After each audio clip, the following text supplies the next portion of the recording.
Oi, então, nesse vídeo eu quero começar a falar da noção de limite, tá? Que é limites, né, são a noção fundamental em cálculo.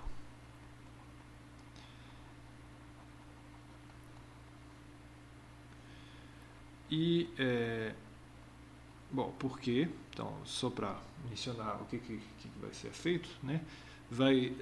Limites, a noção de limite vai fornecer uma ferramenta muito poderosa para estudar funções.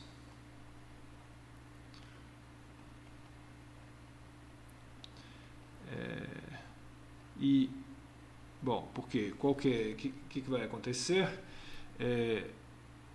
A longo prazo, né, vai demorar um certo tempo, mas a gente vai definir a noção de limite, que para a gente um dos interesses particulares será de usar a noção de limite para introduzir a noção de derivada, que mais tarde será ligada de maneira muito profunda à noção de integral. Okay? E o cálculo inteiro é mais ou menos baseado nessa estrutura inteira. Okay? Então, para a gente, nesses primeiros vídeos, a noção de limite vai ser essencialmente útil não só para fazer contas e estudar o comportamento de uma função ou perto de um ponto ou perto do infinito, mas também essencialmente para se acostumar com as noções de infinitamente pequeno ou infinitamente grande.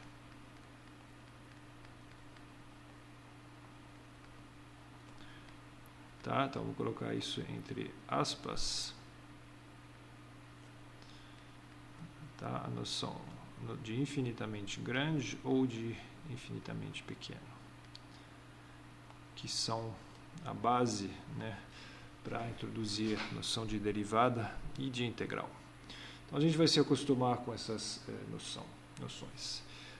Só uma observação, em geral, a ordem na qual as coisas são feitas para apresentar o assunto de limites, em geral são estudados limites da seguinte maneira. Primeiro são introduzidos limites dessa forma, onde a gente estuda o que uma função faz f de x quando a sua variável x se aproxima de um ponto, e em seguida se introduz a noção de limite de uma função quando x tende a mais infinito, por exemplo, mais ou menos infinito. Tá? Estudar o que uma função faz não perto de um ponto, mas infinitamente longe da origem. Então, o padrão é de fazer primeiro limite quando x tende valor a. Eu vou fazer exatamente o contrário. Eu vou começar com a noção de limite quando x tende ao infinito e menos infinito, e depois apresentar a limite quando x tende a a. Então, o que eu vou fazer aqui pode ser um pouco diferente do que costuma ser feito na literatura. Tá? E tudo que eu vou fazer aqui pode ser encontrado, bom, parcialmente pelo menos, mas eu vou essencialmente seguir o que eu tenho escrito na minha apostila, que se encontra nesse link aqui. Ok? Então, isso aqui é uma apostila em acesso livre, pode ser baixado em formato PDF. A versão atual é a versão do dia 16 de fevereiro de 2013, se eu me lembro bem. Ela será atualizada provavelmente nos meados de 2013. Ok. Então, vamos começar. Eu quero primeiro fazer uma pergunta, tá? Então vamos começar a descrever um pouco da noção de limites. Quando a variável de uma função, delimitada por x, começa a tomar valores arbitrariamente grandes, tá? Então, a primeira pergunta é a seguinte: o que uma função f, vou escrever, o que uma função f pode fazer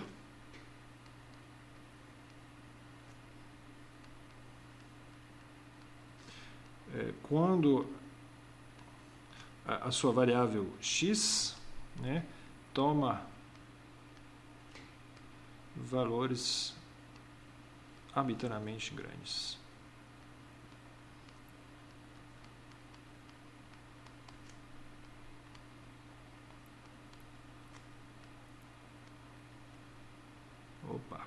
Grandes. Uma pergunta bem geral. Eu tenho uma função f e eu estou perguntando o que acontece quando a sua variável x toma valores grandes. Então está sempre subentendido aqui que f é definida, né, para valores de x grandes. Então não vou sempre falar de domínio aqui, vou sempre supor que o domínio ele sempre contém um intervalo infinito que começa a partir de um certo ponto, ok? Mas eu não vou entrar nesses detalhes. Então eu quero ver alguns exemplos, tá? Para que pode acontecer com uma função quando x toma valores grandes. Vamos começar com as funções bem simples. As funções elementares que a gente conhece. Vou pegar, por exemplo, uma reta. Tá? Então, vamos supor que essa função aqui seja a função x sobre 2 mais 1, por exemplo. Tá? O que acontece com essa função aqui? Tá? Quando x toma valores arbitrariamente grandes. Não muita coisa. Né? O que acontece é que se eu pegar o meu x aqui, que aqui eu tenho o meu valor f de x, então parece claro aqui que quando x tende ao infinito, esse ponto f tem a altura f de x, vai tender a valores arbitrariamente grandes também. Tá? Essa função aqui não vai ser limitada.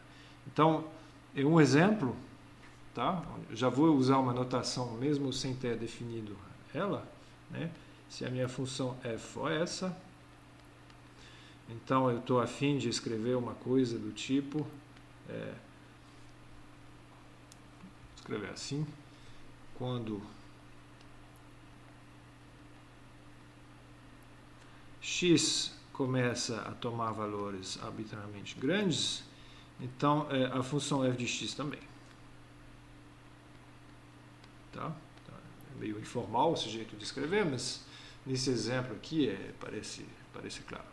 Podia pegar uma outra função bem conhecida, podia pegar a função x2, por exemplo.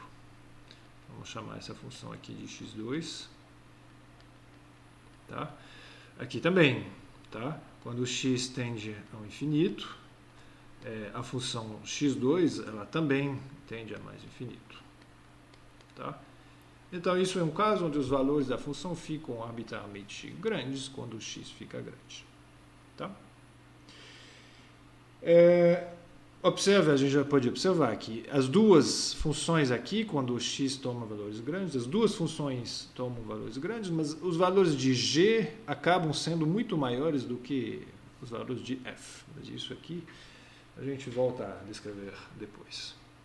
Tá? Então aqui é um caso, são dois casos em que o comportamento da função no infinito não é muito interessante, mas a gente volta a isso depois. Outro exemplo. Pegar a função seno. Tá? Se eu pegar a função seno, que tem um gráfico mais ou menos assim, o que acontece com essa função no infinito? Não muita coisa. Tá? Se eu pegar um x aqui, eu tenho aqui o valor da função que é seno de x, e quando x tende a mais infinito, eu vou ver os valores da função seno de x oscilando entre menos 1 e 1. Então, essa função aqui fica limitada, né? O seno toma valores entre menos 1 e 1, então o gráfico inteiro da função fica preso entre duas retas horizontais de altura 1 e menos 1, mas os valores mesmo da função não ficam oscilando entre esses dois valores. Tá? Então aqui, vamos escrever, quando x tende ao infinito, tá? Os valores da função f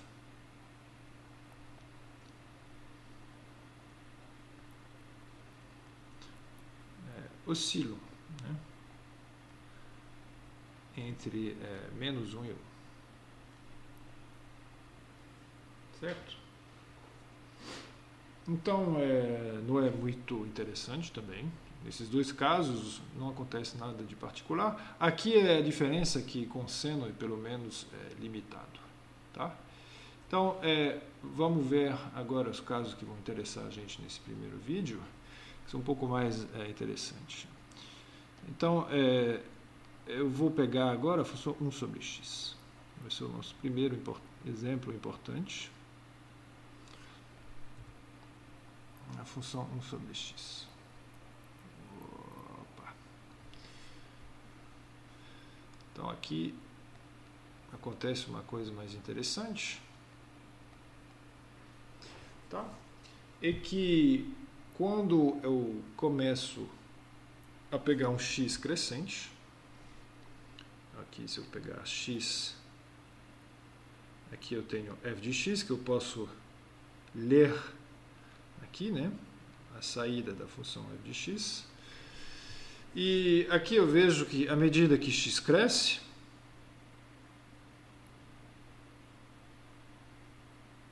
tá? À medida que x cresce, os valores de f de x decrescem. Tá? E, na verdade, eu estou interessado em saber o que acontece quando eu começar a falar de o que acontece quando o x fica arbitrariamente grande. Então, a gente observa aqui que tem uma particularidade. Nesse caso, é que os valores de f de x, apesar de serem sempre positivos, o desenho não ficou muito bom, mas apesar de serem sempre positivos, os valores de f parecem que se aproximam de zero. Que é meio intuitivo, porque a função 1 sobre x, né, se eu dividir 1 por um número x que é grande, então eu vou obter um número pequeno. Tá? E quanto maior esse x, menor o resultado da divisão de 1 por esse número grande. Então, eu gostaria de escrever aqui que quando x tende a mais infinito, tá? Gostaria de falar que essa função aqui, ela tende a zero. E tender, tá? É uma noção que a gente vai ter que definir de maneira precisa. Eu vou tentar ir devagar para explicar como que isso é feito. Tender vai ser... tender a zero, neste caso, para essa função, vai ser no seguinte sentido. Tá? É que f... Tá? Se eu esperar longe o suficiente, esperar no sentido pegar se x grande o suficiente, né? O que eu vejo é que f acaba tomando valores arbitrariamente pequenos. Então, f acaba tomando valores, tá? São valores menores do que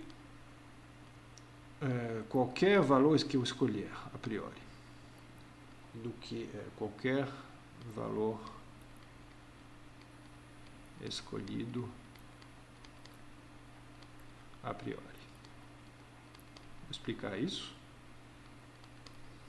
Mas isso, o que a gente tem aqui já é uma boa definição de que é chamado de uma função tender a zero. Como que é, por exemplo? Então, vamos olhar isso de um pouco mais perto. Tá?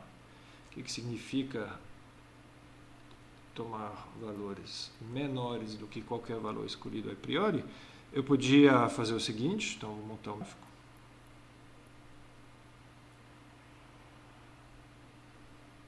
Tá? Mesma função sobre x.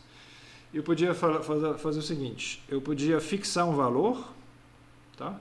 Então, vou fixar um valor, por exemplo, aqui eu estou fixando o valor do y, que é um pouco diferente. Vamos fixar um valor pequeno do y, por exemplo, 0,1, que é 1 sobre 10. Tá? Eu podia fazer a pergunta,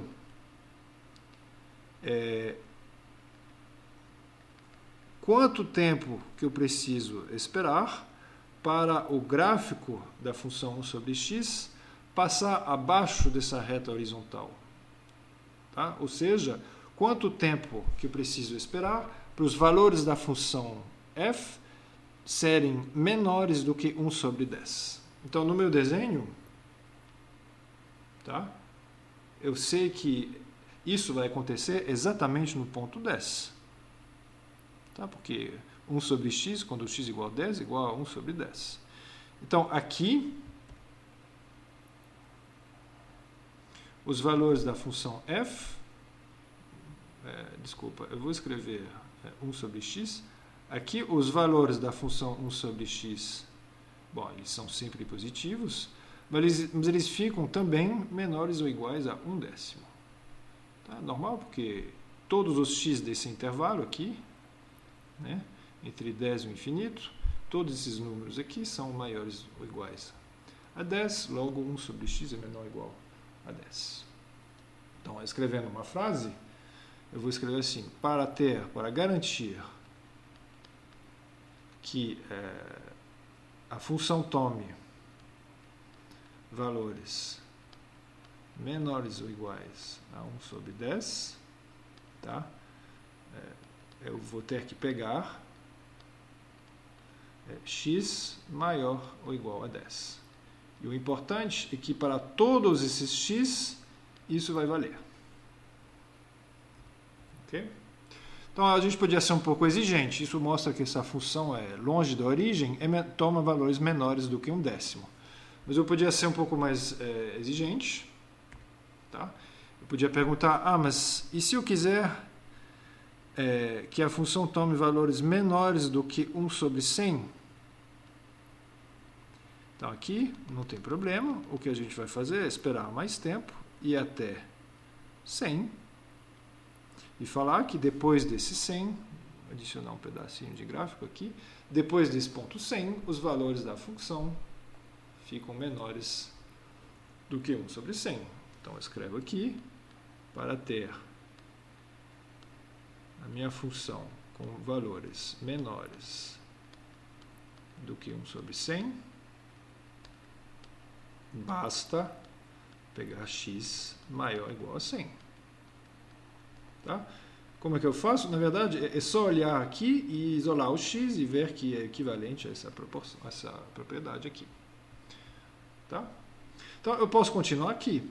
Quando que a minha função vai tomar valores menores, quer dizer, entre 0 e 1 sobre 1 milhão, tá? Etc., basta pegar x maior do que 1 milhão, etc. Então, vou ser um pouco mais geral, tá? Eu vou escrever, para ter um valor menor do que o número que eu quiser, então vai ser o epsilon, o que eu vou chamar de um epsilon, que é subentendido um número pequeno, tá? Basta pegar x maior ou igual a 1 sobre epsilon. Onde, de novo, eu vejo que para garantir isso, x tem que satisfazer isso. Certo?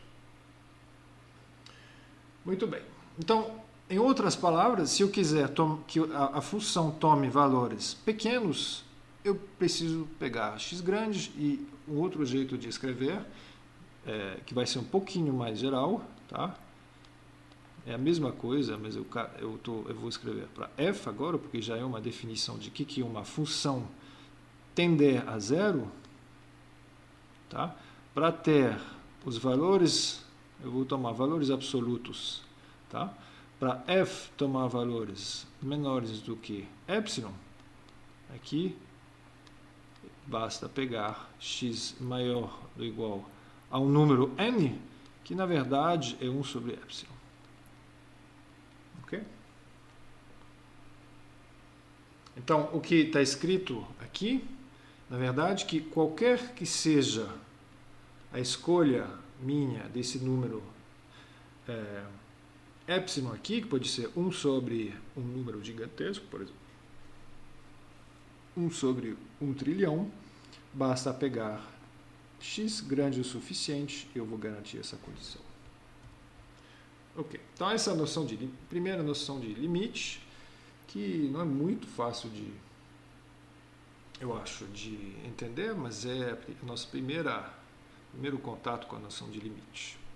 Posso tomar os valores da função arbitrariamente pequenos, basta tomar x grande o suficiente. Então, o segundo exemplo que eu vou dar é para uma função cujo gráfico eu ainda não conheço, tá? Porque eu acho que o último raciocínio foi baseado no gráfico que eu fiz, e eu acho que ajudou a entender. Vamos considerar o seguinte exemplo agora. Vou pegar uma outra função.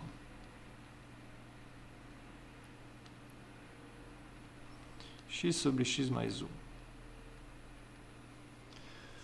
E eu quero saber também o que acontece quando x toma valores arbitrariamente grandes. Tá? Então, aqui tem um problema. No último exemplo, quando eu tratei 1 sobre x, era claro, mais ou menos, que quando eu dividia 1 por um número grande, eu obtinha um número pequeno. Então, aqui, a diferença é que quando o x se toma valores grandes, aqui, o numerador e o denominador, ambos tomam valores grandes.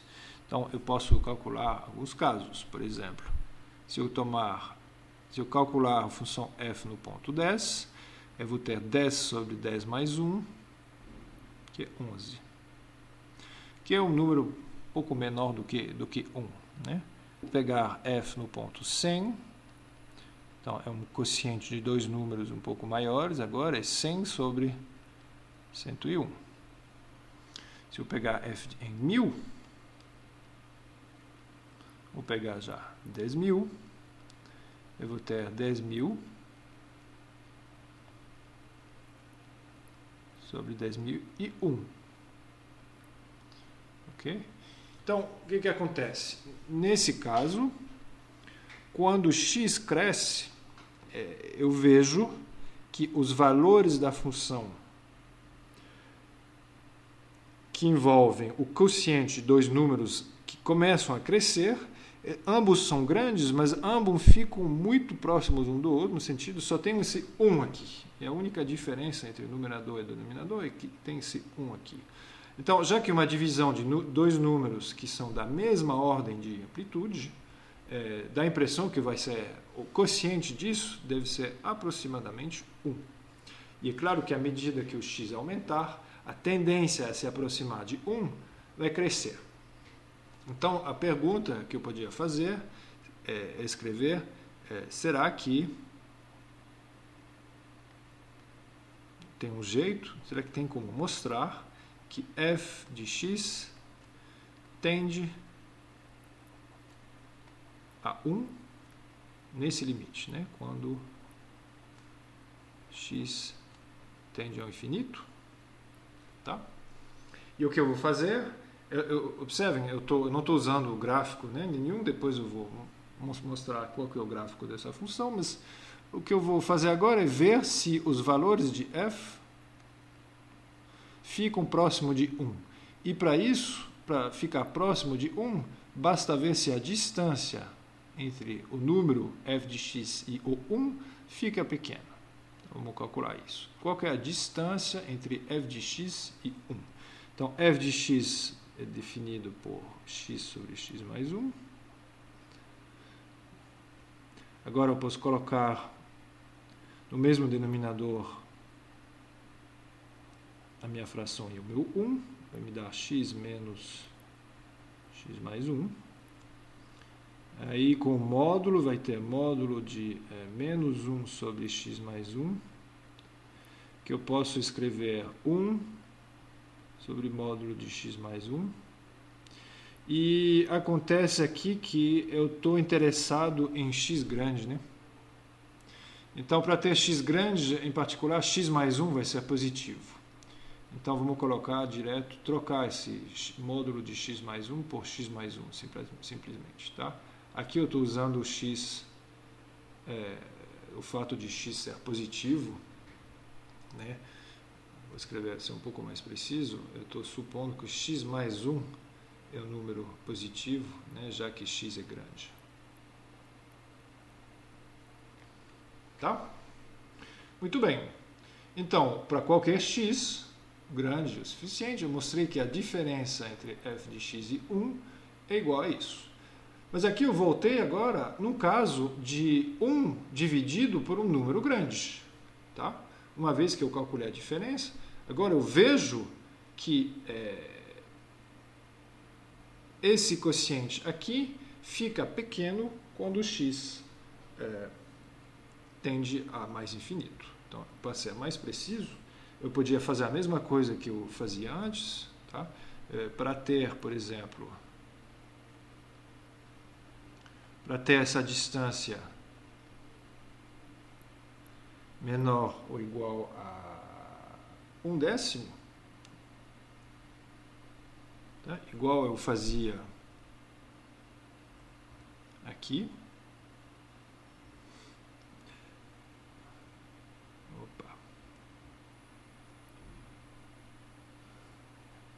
Basta pegar, eu preciso que isso aqui, que é igual a 1 sobre x mais 1, eu preciso que isso aqui fique menor do que 1 sobre 10, aí eu deixo você verificar que o x, basta pegar o x maior ou igual a 9.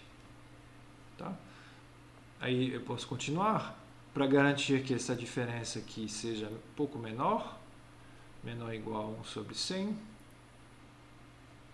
tá? Basta pegar x maior ou igual a 99. Então, quanto maior o x, menor fica essa diferença. Tá? Então, vou escrever, na verdade, para ter essa diferença menor do que o número que eu quiser, tá? Basta pegar x maior ou igual a 1 sobre epsilon menos 1, na verdade. Isso aqui é o que eu posso chamar de n. Tá? Então, na verdade, vamos só esboçar o gráfico dessa função. Vamos supor que alguém venha com o computador para mostrar o gráfico dessa função, ou que a gente tenta calcular alguns valores. Acontece que essa função faz uma coisa bizarra em menos 1, né? Mas eu vou ignorar isso, porque eu estou querendo x grande e positivo. Tá? Então, o que acontece com essa função? Ela passa por zero, né? A função passa por zero. E o que é se montar o gráfico dela com o computador? Você vai ver que tem a reta horizontal de equação y igual a 1. E você vai ver que o gráfico da função se aproxima dessa reta. Tá? E o que a gente fez aqui agora? A gente estudou essa diferença aqui, que é exatamente essa diferença aqui. E a gente viu que à medida que o x cresce,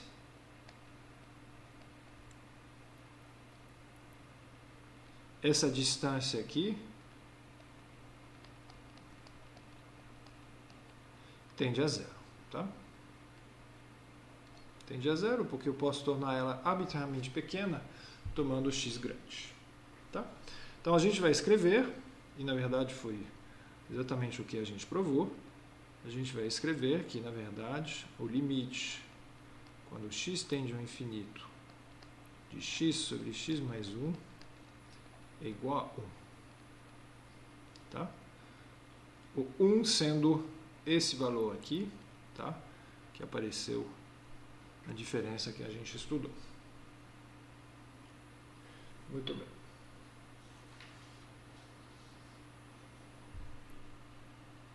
Então tem um outro jeito, e aqui que é importante ver que dava para adivinhar que o valor era 1, simplesmente fazendo a seguinte observação.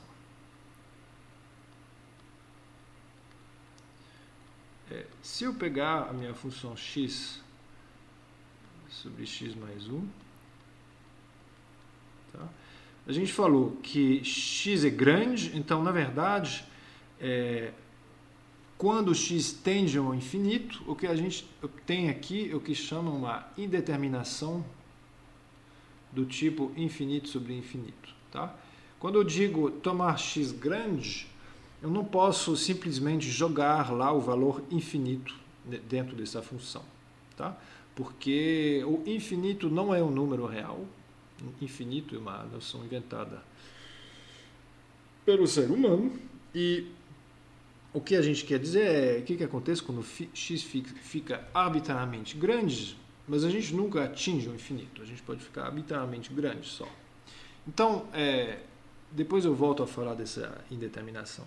Então, o que eu gostaria, de alguma forma, é extrair, né, dentro dessa função, a parte grande em comum que tem no numerador e do denominador.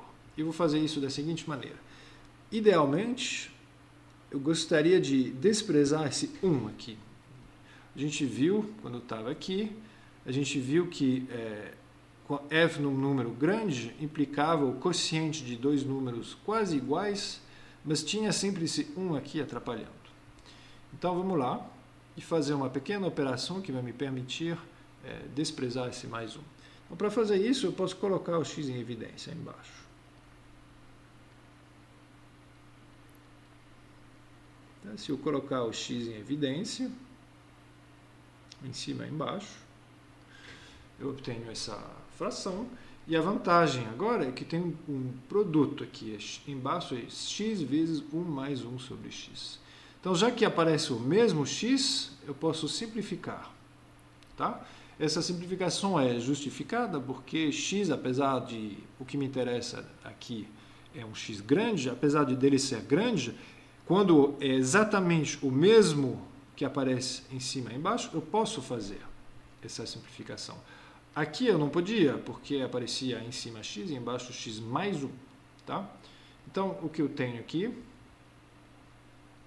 eu vejo que, na verdade, a minha função pode ser reescrita dessa maneira, e isso aqui não é mais da forma infinito sobre infinito, porque já que eu calculei antes o limite de 1 sobre x quando x tende ao infinito, eu sei que isso aqui vai tender a zero. Tá? Então, se eu puder mostrar, ter alguma regra que diz que se eu tenho um quociente de dois números e que se um deles tende a 1, tá? Quer dizer que aqui o denominador vai se aproximar de 1, já que é 1 mais uma coisa que tende a 0, eu gostaria de dizer que isso aqui tende a 1. Tá? Então, é uma coisa que a gente vai fazer bastante depois, mas o que eu fiz, vou fazer um pouco mais preciso, já que o numerador é fixo igual a 1, mas o denominador tende a 1, eu gostaria de falar que o limite aqui vai ser 1. Tá? A gente vai se acostumar a fazer isso depois de, apesar de ser uma indeterminação do tipo infinito sobre infinito, tá? A gente consegue entre aspas, fazer uma divisão para sumir para esse infinito sobre infinito, se tornar, na verdade, um limite de uma coisa finita sobre uma coisa finita. Tá? Então, importantíssimo, tá? O que cada vez que eu escrever infinito sobre infinito, eu vou colocar ele entre aspas, porque é para mostrar que é uma indeterminação, tá? Importante, você nunca pode fazer simplificações desse tipo, somente com números finitos, igual eu fiz aqui, tá? Então, indeterminação significa não que a gente não pode calcular o limite, mas que tem que trabalhar um pouco mais, tá? Perfeito. Então, vou usar o mesmo método só para tratar um outro exemplo aqui. E vai ser o seguinte, vamos pegar essa função aqui, é a mesma que tem na apostila.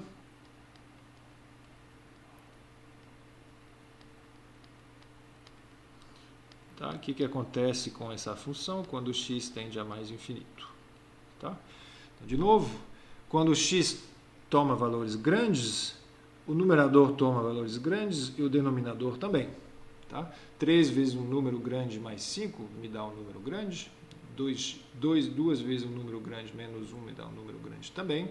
Então, o que a gente tem, de novo, é uma indeterminação do tipo infinito sobre infinito. Tá? Mas eu posso fazer a mesma coisa que eu fiz antes.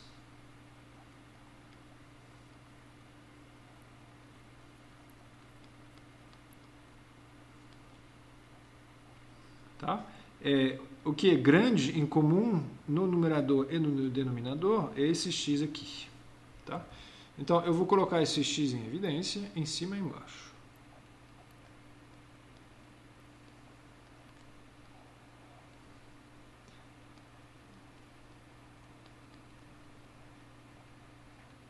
Pronto. E agora eu posso fazer uma simplificação, porque é o mesmo x em cima e embaixo, mesmo se for x igual 1 milhão, tá? Eu tenho o direito de fazer uma divisão por 1 milhão. Aí eu obtenho isso. Que agora, de novo, não é mais indeterminado infinito sobre infinito. É da forma alguma coisa que vai se aproximar de 2, porque eu já sei que 1 sobre x tende a 0. Se 1 sobre x tende a 0, provavelmente que o 5 sobre x vai tender a 0 também. Então, o denominador vai tender a 3. Logo, eu acho, tá? Que eu digo, parece que, né, tá quase tudo certo. O que eu vou precisar é de uma propriedade que diz que se o denominador se aproxima de 3 e o numerador se aproxima de 2, então a razão dos dois se aproxima de 2 sobre 3. Então, eu vou escrever assim, tá? Porque falta ainda justificar essas operações. Mas parece que o limite quando x tende ao infinito é 2/3. Tá? E como que eu posso justificar isso? Eu vou fazer a mesma coisa que eu fiz antes. Eu vou simplesmente calcular a diferença entre f e esse valor 2/3 e mostrar que ela se torna pequena. Vamos lá? Vamos calcular a diferença entre f e 2/3. Então, eu escrevo 2x menos 1, 3x mais 5, menos 2/3. Eu quero ver se essa diferença se torna pequena quando o x é grande. Eu vou lá, colocar todo mundo no mesmo denominador, que é 3 vezes 3x mais 5. Que multiplica, em cima eu tenho 3 vezes 2x menos 1, menos 2 vezes 3x mais 5. Ok? E o que acontece aqui no numerador? A sorte minha tem 3 vezes 2x e 2 vezes 3x, que vão se cancelar. Aí vai sobrar 3 vezes menos 1, menos 10. Então, sobra menos 13 sobre 3x mais 5. Então, o módulo desse menos 13 vai me dar 13. E, de novo, tá? Pelo fato de x ser positivo, eu vou trocar o módulo de 3x mais 5 por simplesmente 3x mais 5.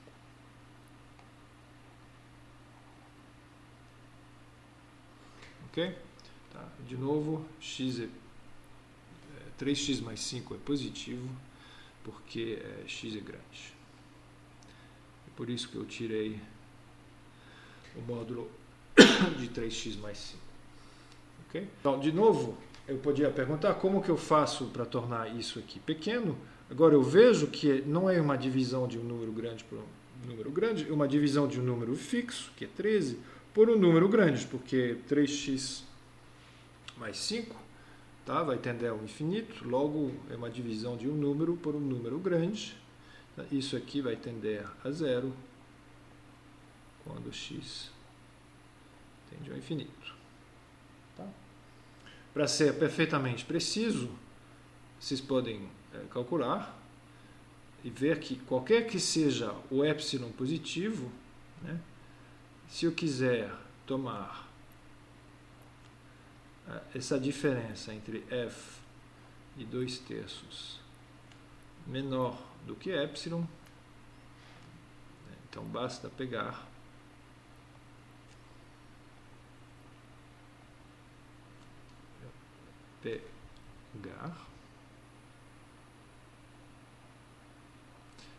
o x maior do que um número n, que na verdade é exatamente, se não me engano, 1/3 de 13 sobre 3 epsilon menos 5. Tá? Então, se eu quiser que a diferença entre f e o 2/3 seja muito pequena, tá? Com epsilon que é 1 sobre 1 milhão, eu vou ter que pegar x grande o suficiente. E observem aqui que, à medida que o epsilon aqui vai se tornar pequeno, esse número nzão vai ficar maior. Mas não tem problema. Sempre que eu pegar x grande o suficiente, f de x fica arbitrariamente perto de 2/3. Muito bem. Então, com isso tudo, com todos esses exemplos, eu estou pronto para dar agora uma definição de limite. Tá? A gente já tem tudo, já tratamos de vários exemplos. Tá? Vou dar uma definição. A definição é a seguinte: vamos pegar uma função f,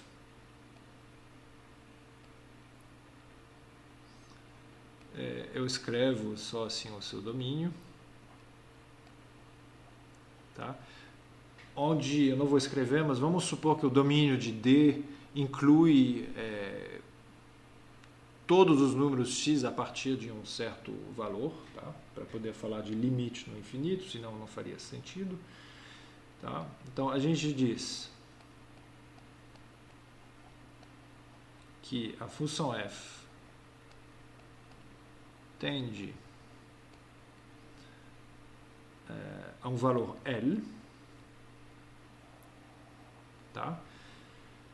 No exemplo anterior, esse L era 2/3, mas diz-se que f tende a L, onde L, atenção, L é finito.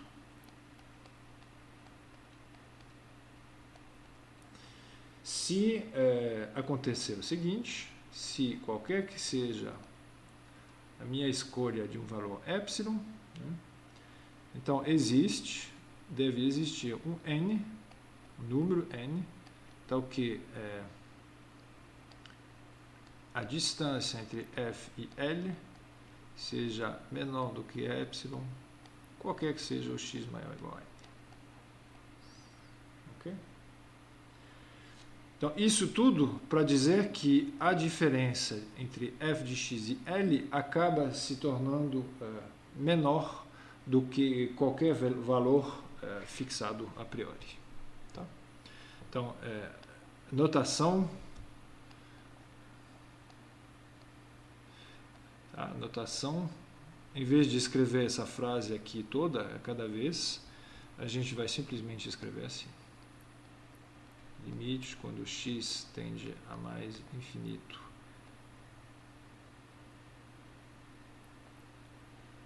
De f de x é igual a L. Tá? Então, me desculpem, eu esqueci um pequeno pedaço aqui de frase, aqui, né? Tem que colocar quando x tende ao infinito, claro. Tá? X tender ao infinito significa x ser maior do que qualquer número n. Tá bom. Então, vou fazer um desenho em geral. Tá? Suponha que você tem uma função f. Eu esqueci também de falar. Ou a gente escreve às vezes ou limite de f de x é igual a L, ou às vezes, se não tiver ambiguidade, a gente fala assim, escreve simplesmente assim. Tá? F de x tende a L. Então, vou fazer um pequeno desenho. Eu tenho a minha função f com um domínio que contém todos os números x a partir de um certo ponto, não importa muito, mas suponha que o gráfico da função faz uma coisa assim. Tá? Então a gente está vendo aqui que quando x cresce, né, os valores de f de x parecem que eu estou lendo aqui. Os valores de f aqui parecem se aproximar de um valor limite, né, à medida que x cresce. E como que a gente caracterizou isso? Na verdade, a gente pode introduzir uma reta horizontal que tem exatamente a altura L. Opa!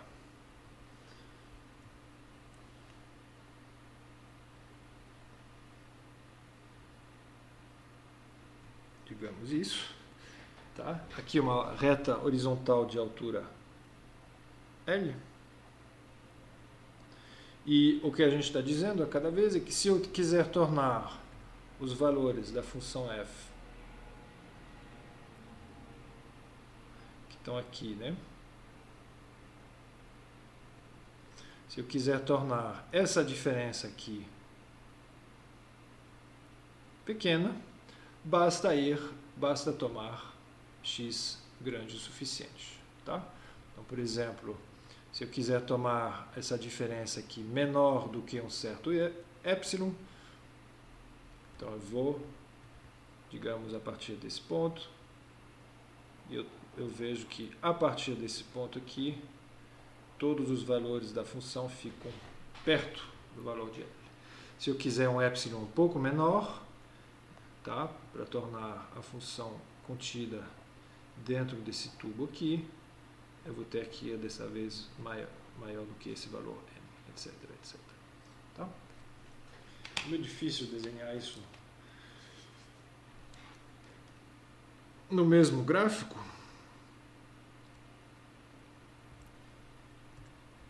mas é isso que está acontecendo. Então, vou fazer umas observações. Tá? No próximo vídeo, a gente vai aprender a calcular limites, evitando sempre de mexer com essa definição, mas umas observações importantes. Tá? A primeira. Então, quando a gente escreve assim, f de x tender a L, tá? F de x tender a L, segundo essa definição, isso aqui não significa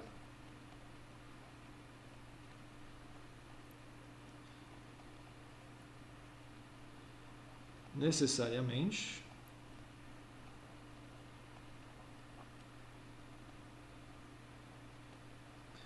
que a função f seja igual a L para L grande.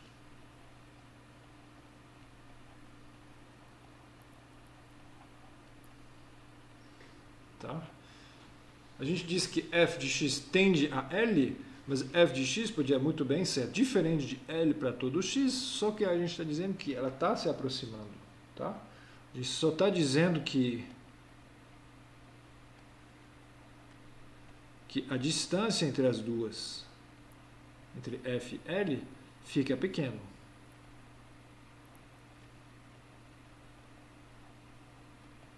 Certo? Então, por exemplo, a gente viu... Ah, não acredito.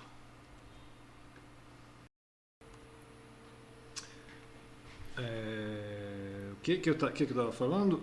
Sim, é que se eu pegar, por exemplo, o primeiro exemplo que a gente tratou, da função sobre x,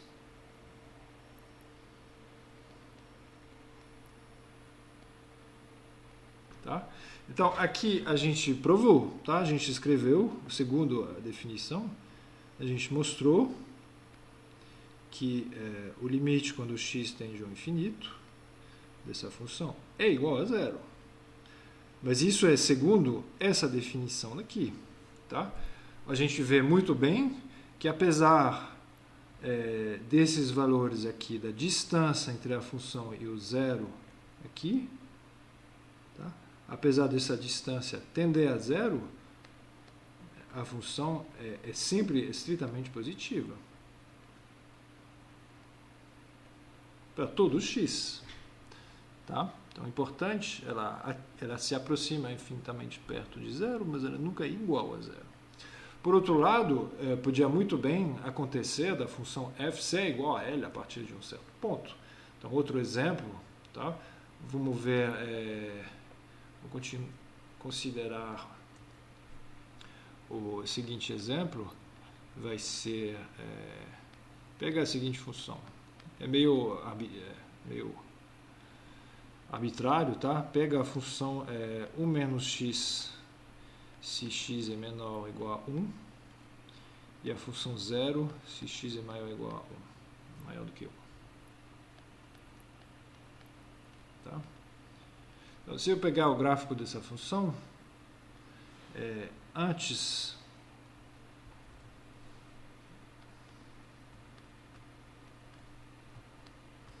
do ponto 1, é uma reta, né, de inclinação menos 1 que passa pelo ponto 1. Tá? E depois do ponto 1 é uma reta horizontal de equação y igual a zero. Tá? Então, na verdade, o que acontece? Essa função, obviamente, ela tende a zero, mesmo no sentido da definição anterior. Tá?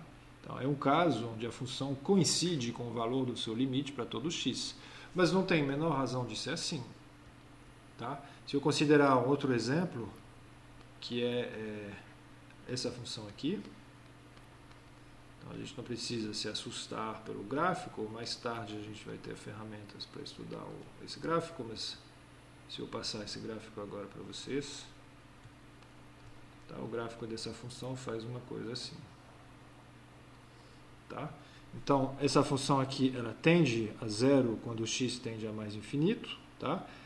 Às vezes, eu vejo que ela se aproxima dessa reta horizontal, tá? Y igual a zero. Mas aqui, às vezes, eu vejo que ela encosta nesse valor, aqui. E, às vezes, fica estritamente positiva. Tá? Então, é um caso onde, bom, às vezes a função coincide com o seu limite, às vezes não. Ok. Muito bem. Então, para terminar, eu preciso mencionar algumas propriedades satisfeitas por esses limites. Né, o que a gente deduz a partir da definição anterior é o seguinte. Então, vou enumerar essas propriedades. E no próximo vídeo a gente aprende a calcular limites. Então, suponha que você já calculou dois limites, por exemplo. Suponha que quando x tende ao infinito, f tem um limite que existe, que é igual a L. E, por outro lado, que quando x tende ao infinito, uma outra função g tem um limite que existe também, e ele é igual a m. Lembro que L e m, segundo a nossa definição, tem que ser números finitos. Tá? Então, valem as seguintes propriedades. Tá? A primeira é que se eu desejar calcular agora o limite da soma, tá?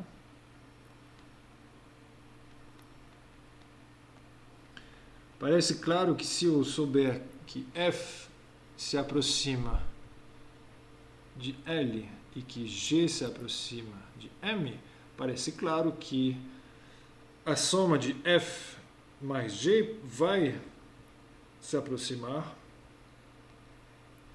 de L mais m. Tá?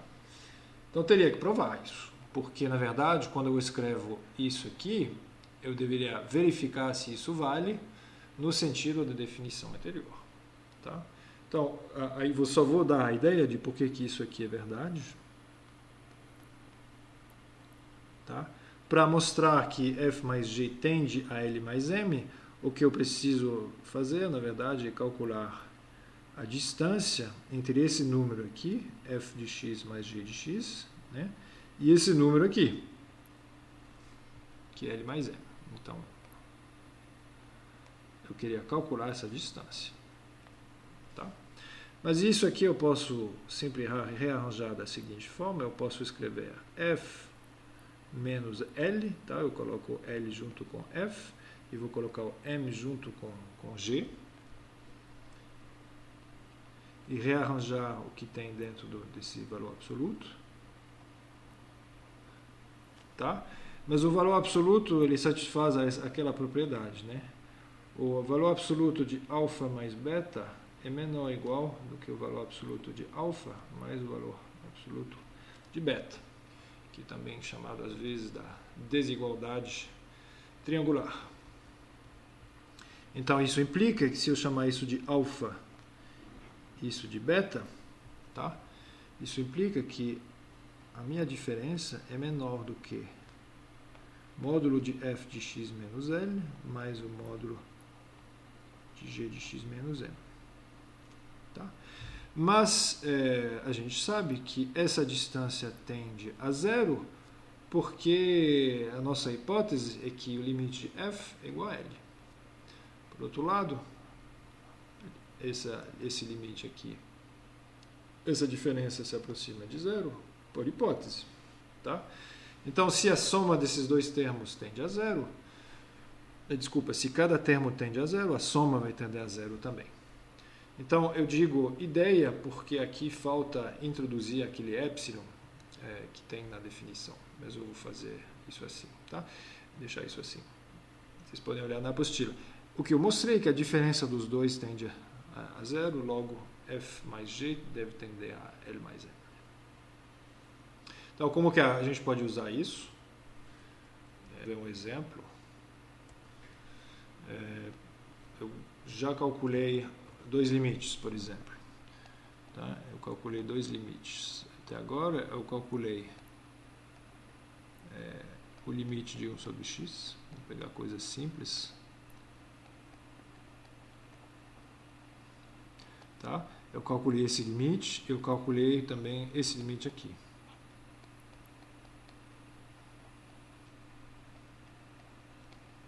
Tá? Então, se eu quiser de repente calcular a soma, ver o que essa soma faz quando o x é grande, tá? Pela propriedade 1, que está aqui, já que os dois limites desse e desse termo existem e são finitos, desculpa, foi mal. Aqui é 1, né?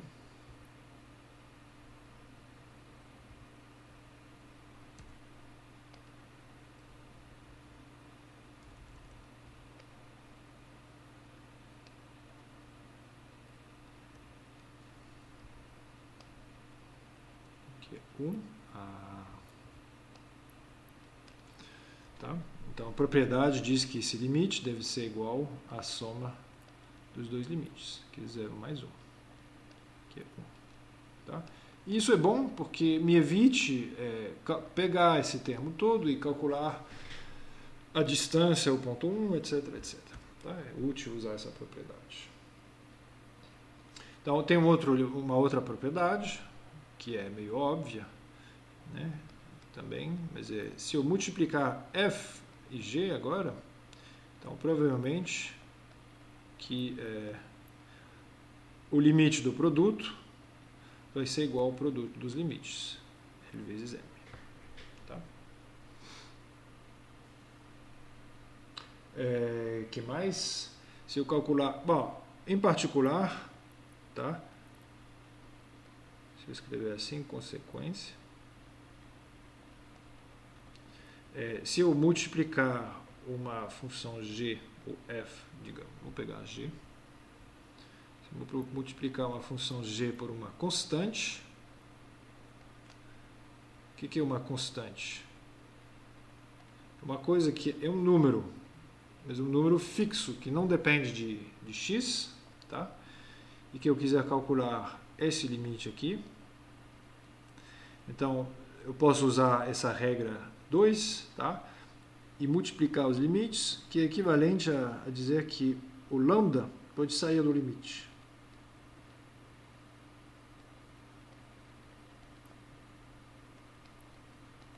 Tá?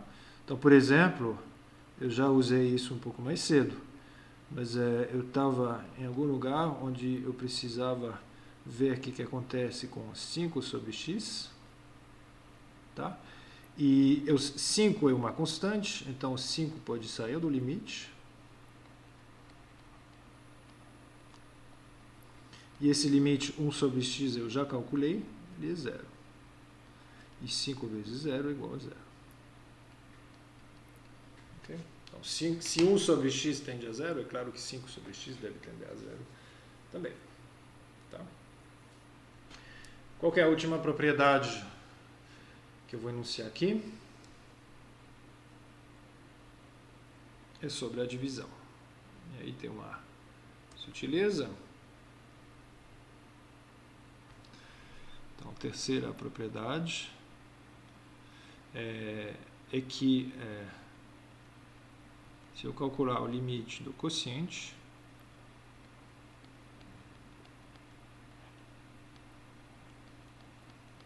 tá? Então deve ser o quociente dos limites, tá? Mas aqui observe que você tem que cuidar do m ser diferente de 0. Então tem que adicionar uma hipótese aqui. É que se m, o limite de g for diferente de 0, tá? Então isso vale. Tá? Então, por exemplo, um dos limites que a gente calculou era esse.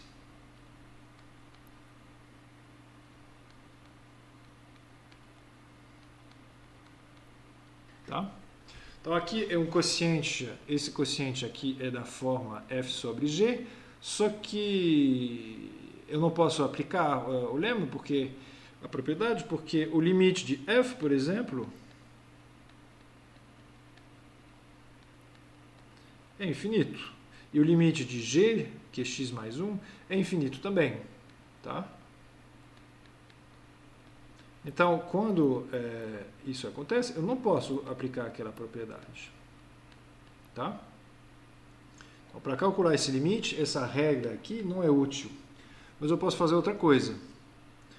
Eu posso fazer exatamente o que foi feito antes, é de escrever que x sobre x mais 1 é igual, na verdade, depois de uma simplificação por x é igual a 1 sobre 1 mais 1 sobre x.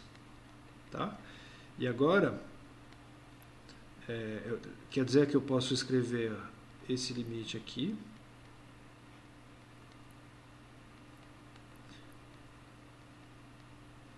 Como sendo o limite de um quociente. Ora,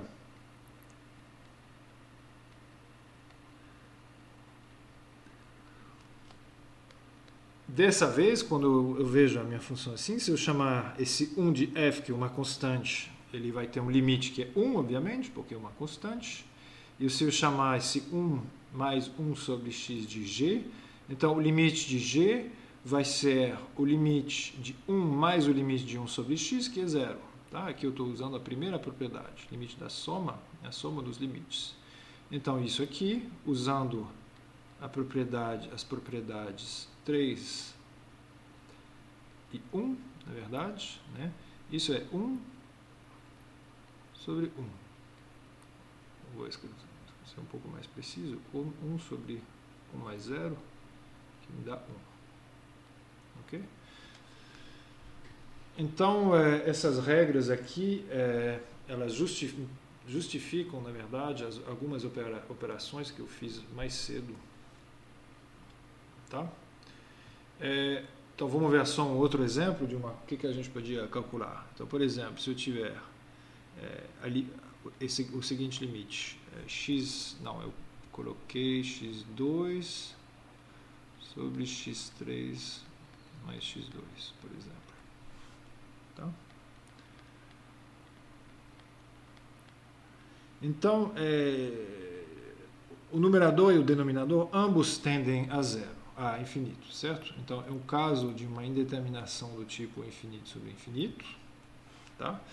Mas eu posso fazer uma coisa parecida com o que foi feito aqui, é de colocar, aqui, digamos, é de colocar os termos de grau maior em evidência. Então, vou colocar, em cima eu tenho o x2, que eu vou deixar, mas embaixo eu tenho o x3. Vou colocar esse x3, que vai me dar 1, mais 1 sobre x. Tá? E agora, as contribuições grandes, né, responsáveis por essa indeterminação aqui, são exatamente essas. Esse x2 e esse x3, porque esse termo aqui é perto de 1. Tá? Então, se eu escrever, vou deixar o limite, não esqueça de sempre, ou você faz manipulações algébricas, ou você sempre carrega esse limite. O que eu posso fazer aqui é uma simplificação por x2 e vai sobrar um x. Tá? Então eu escrevo, limite quando x tende ao infinito, sobrou 1 sobre x, que multiplica 1 sobre 1 mais 1 sobre x. Tá? E o que a gente sabe é que isso tende a zero. Isso aqui, pela propriedade, a gente já fez isso no item anterior, a gente já calculou isso e viu que era 1, tá? Foi o que a gente fez aqui. Logo, o limite vai ser igual, usando a propriedade 2 dessa vez, porque eu tenho o produto de dois limites, né? Então, pela propriedade 2, isso aqui vai ser igual a 0 vezes 1, que é 0. Tá? Por que o limite é 0? Porque eu tenho, na verdade, um quociente de dois polinômios em que o polinômio de baixo tem 1 grau a mais do que o polinômio de cima. Depois a gente trata isso a gente vai voltar a estudar esse tipo de limite. Ok? Mas os próximos vídeos vão ter como objetivo calcular vários limites a partir dessas 3 propriedades que a gente escreveu aqui, né? Para o quociente, para o produto e para a soma. Eu não dei as provas completas, mas elas podem ser achadas na literatura. E o objetivo agora vai ser de calcular vários limites e estudar algumas técnicas.